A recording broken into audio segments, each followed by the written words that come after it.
what you have to do is survey the Earth's resources. Knowing what the Earth has, then you do a medical study. How many cases of heart disease, cystic fibrosis. That tells you how many hospitals built. You just don't build hospitals. You do a survey to see what the conditions are. So no one makes decisions in the future. They arrive at them. You know the difference? Engineers make a steel beam and they give you the torsion strength, the tension strength, the compression strength. Their language has meaning.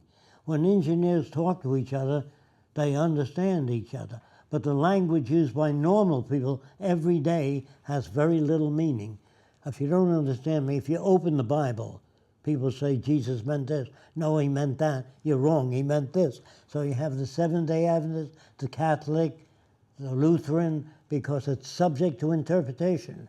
We need a new language that's not subject to interpretation. When engineers talk to each other, they don't say, I think he means this. They know exactly what he means. When a chemist writes a formula, it's not subject to interpretation. When mathematicians work on problems of bridge construction, not subject to interpretation. When engineers talk to each other, they give the tensile strength, the carrying capacity of the bridge, they understand each other. But when you talk to people, it goes into the head and comes out in relation to their background. So you really are talking at people rather than to people. So our universities, our language was designed hundreds of years ago. That makes it impossible to talk, to really communicate. So the language of the future means a study of semantics, the meaning of words, and what people are really talking about. So when politicians talk, they say, America, blah, blah, blah. God, blah, blah, blah. But they say nothing. If you listen carefully, they say nothing. When a person says to you, have a nice weekend, do they control the weather? Do they control the weekend? No. They say, how are you? You say, I'm not too good. I need $5,000 for an operation. Can you give it to me? No. Then why do you ask me how I am? Our language has no meaning at all. It's just blah, blah, blah. When language has meaning, when engineers talk about bridges, they talk about structure. When they talk about growing food, they talk about arable land, meaning land that's fertile.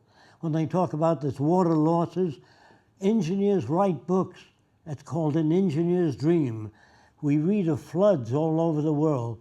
All they have to do is harness that water, store it where we louse up the land. You know what strip mining is? We dig big holes and the land is ugly. We can store water there rather than floods.